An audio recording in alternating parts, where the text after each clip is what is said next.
Global markets remain under pressure and futures point to a lower open on renewed European sovereign debt concerns and fear of slowing Chinese growth. The all-important GDP number and jobless claims are on tap in the U.S. I'm Taylor Schronza, and the morning call starts right now.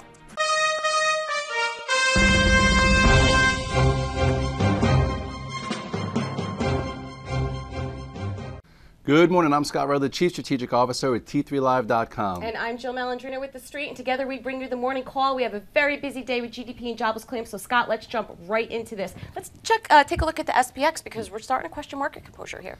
Yeah, right now we're trying to figure out, will this little correction be different? In the last 2.5 days, we've had a pretty significant sell-off from the Tuesday high to opening a little bit lower today. It's been the normal type of correction that we've seen where we've broken below the 10-day, but held the 20-day, but with quarter one coming to an end, people are like, okay, if the fix isn't in anymore, will this time be different? So if you take a look at the chart of the SPX, that's what we really have to measure. Because we have 3 different trends here and 3 different types of investors follow it. Here's the macro trend, okay? You could look nice and flat all the way up to about 1302. Not even thought of correcting to this one or even testing it. But then you have your intermediate trend, which is right here. This is when it started way back on this higher low, and you could follow it all the way up, and it was tested in late February. We pulled back to 1340, then we regrouped, and we made new highs. So if you look right here, what we've pulled that back to is this very, very intense momentum trend. So the question is, will today's low or yesterday's low hold on this down open, and will we continue higher, or will we break and go to the 20-day, or in quarter two will we get a little bit more of a correction down to the 50-day, which we haven't seen at any point since the re-energized gap and go from December 20th. Well, I think it's really interesting the way that you played the market Tuesday through Thursday. So if you can quickly run it through for the real money crowd, which is new to the morning call format, I think it's really great the way that you played Tuesday, going from being long 12 positions to net short.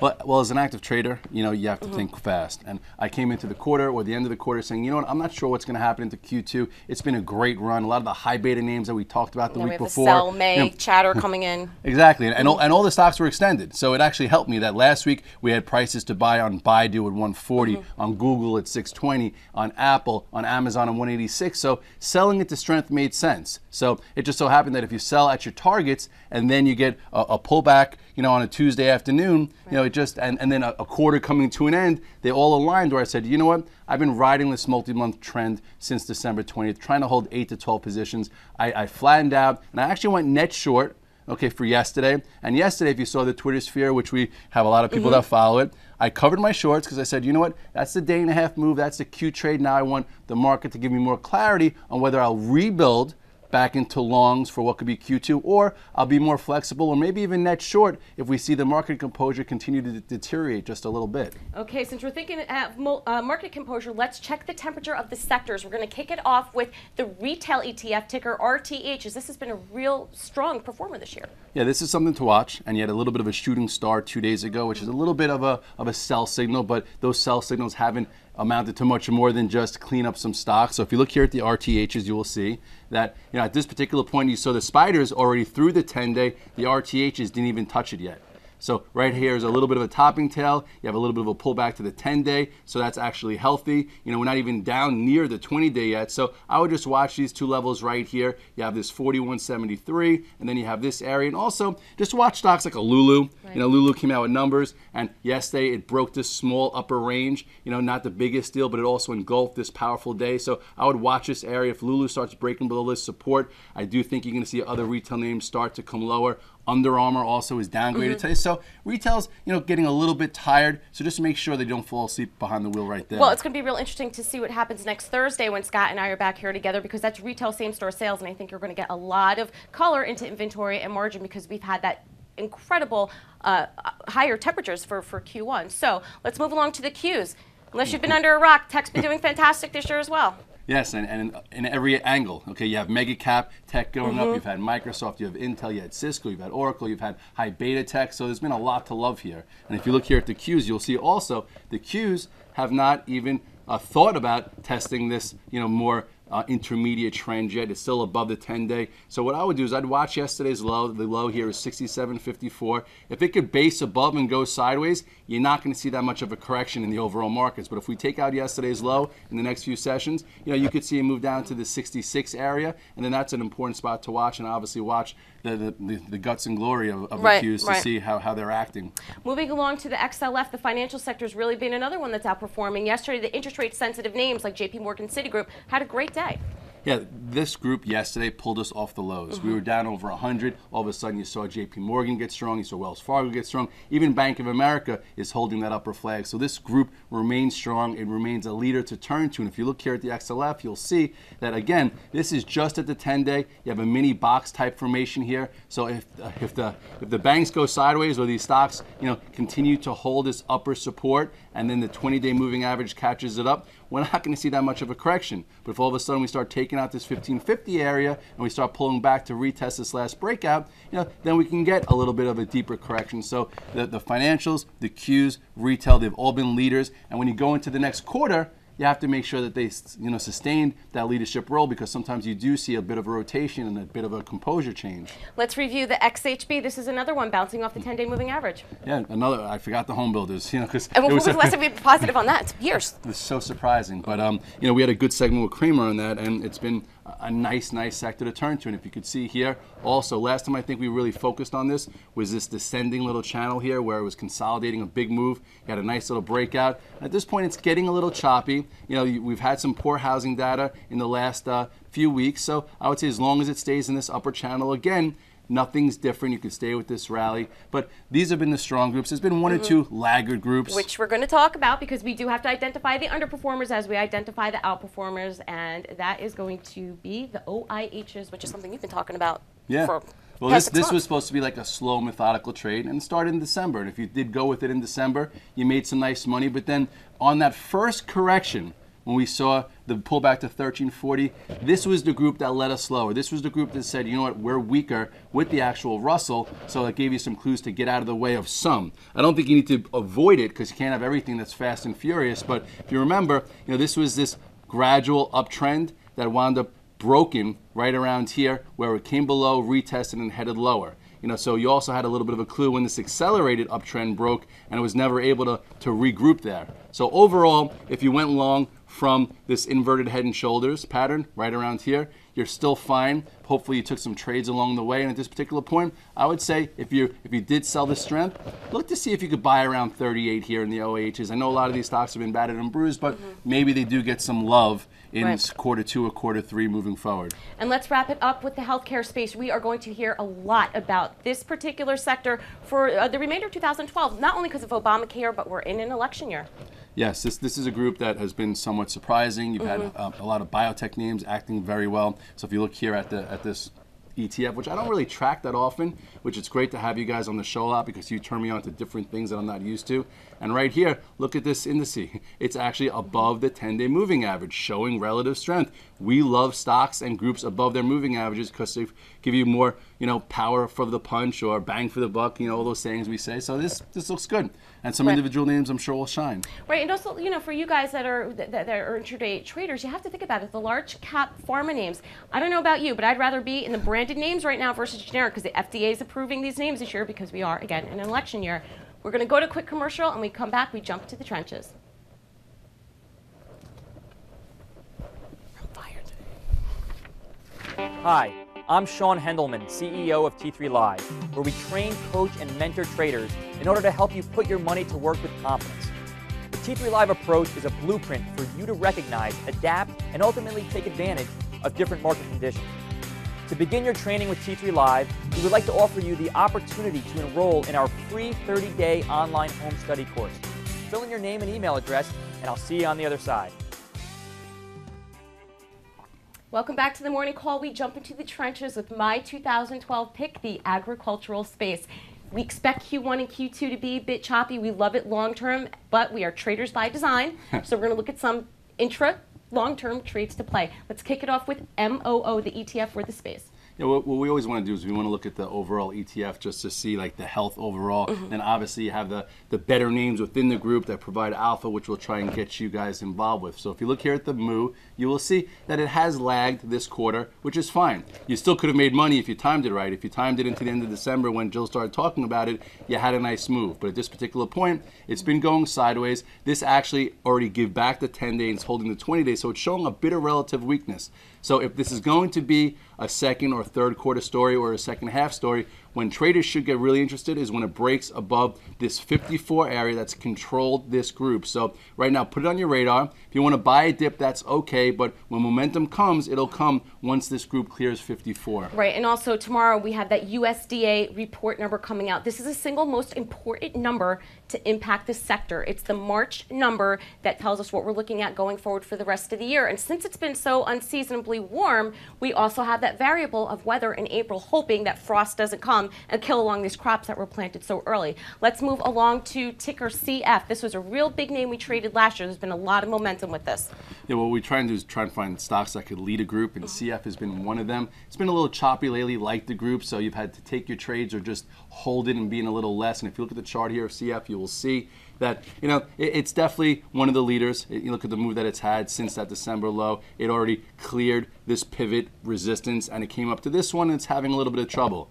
But as you can see here, it's wedging, it's consolidating. You know, you just got to make sure that this wedge doesn't resolve to the downside, because if it does, you know, we start getting below this, just say, what is this, 180, you could see a move and retest of this prior support, which is right around the 168, 170. So if it could hover and hold this support and then the ags start acting better, above 190 is where you're going to see a breakout move. And if this stock could break out and make new highs, then finally you have a leader, something to look at, and then some of the other ones will follow suit. Right, moving along to Mosaic, and to steal a line from our buddy Doug Cass over at Real Money, gun to head.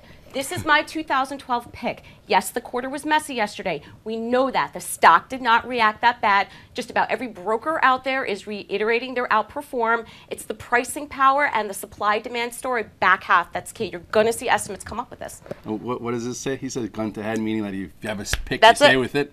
Gun to head. What's your 2012 pick, Jill? Mosaic. You heard it here. And with that said, you know, you've had a buy the dip type of approach here, okay? And you had a nice move from the lows. It just hasn't had the momentum yet. So you're not claiming momentum's going to be here tomorrow. You're claiming in the second half. So we need to watch when that could trigger. So if you look here at Mosaic, I think the first time you came on the show was right around here in December, saying I like Mosaic for the second half. So if you're in from this area, you've made some money. It hasn't been a blockbuster yet. But at this point, it's actually above the moving averages, acting a bit better. What you had here real quickly is see this uptrend? It broke right here, came back, retested, and failed. But if Mosaic can now hold higher here, if it could hold just say above this 56 area, I do think it'll start acting better. And then if it could finally take out this 60, you're going to see shorts get squeezed and you're going to see a nice move. Next resistance here is around 63.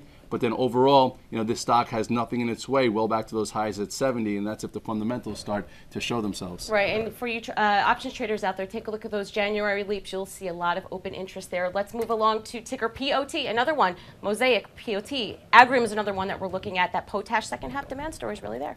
And if it does come, these get powerful. And this is one of the stocks that I typically trade in that group with CF, and it's been a little faulty this year, but finally you have a defined resistance area that if we can get above and stay above, you could get a juicy trade. So if you look here, I know it was upgraded twice today, so we'll see how it acts with the futures being down a little bit. This also, you know, gave you a bit of a move off the lows, but then it broke this little, you know, uptrend right here, retested, came back down. But look at this defined resistance now. You have a very big defined resistance area. The high here is 47.66. So if it could hold the upper end of this range and go sideways, so if you want to put this into like a channel where you have the low to high, and if it could stay in the upper end and keep the momentum there, we're going to get a nice juicy trade above this area. And then if the group starts going, this is definitely something you want to own.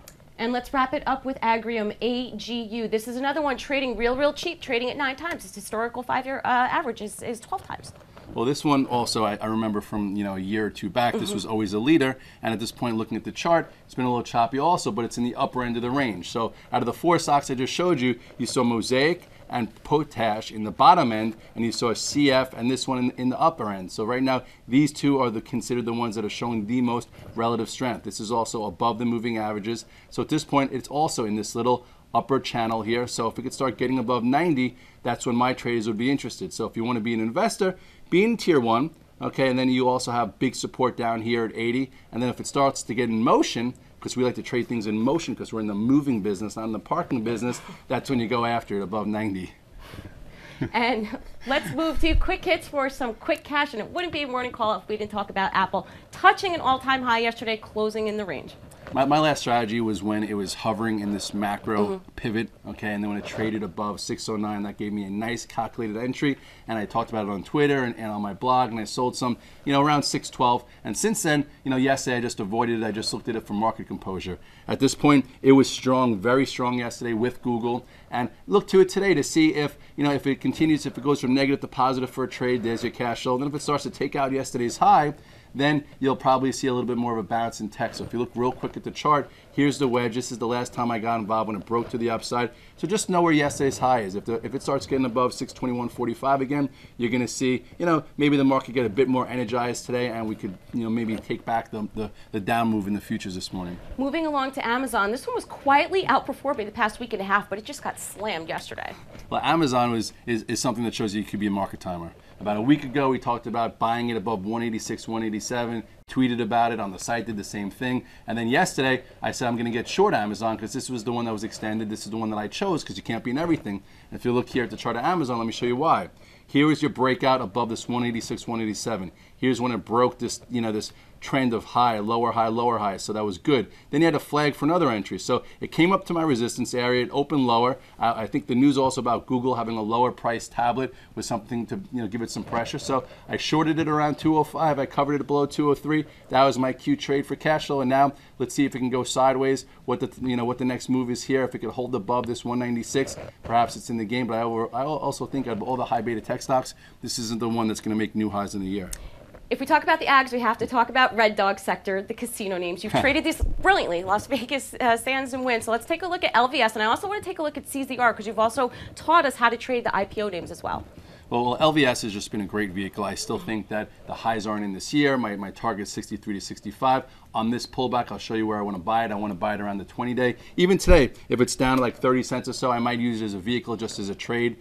Last time we talked about it, Jill, I think we talked about buying this dip right around here and look at the move to new highs. It failed a little bit at the highs, but rightly so because the market's not sure. I think if you want to buy back a dip, you could probably buy in this 56 area and maybe even this morning for a Q trade versus yesterday's low of 57.12. And also that CZR. There was a great call that you had on that. Well, CZR on Tuesday, that was one of the only positions I didn't sell because I used it more as a concept play. They have a secondary coming up. It's a very tight float. I think this stock has big things in its future. And look yesterday, I actually didn't add as much as I would have, in a normal market. But look at yesterday, the stock didn't care that we were down, 70 or 80 points in the Dow. This was your trigger above 1330. It closed well. And here's the next resistance. I'm still long Caesar. I think if you're a macro investor, stay the course as a trader. This was a great day to be involved. Here's your consolidation, and then yesterday was your ad, and now you're just trying to trail some. As long as it holds above 1330, stay with Caesar.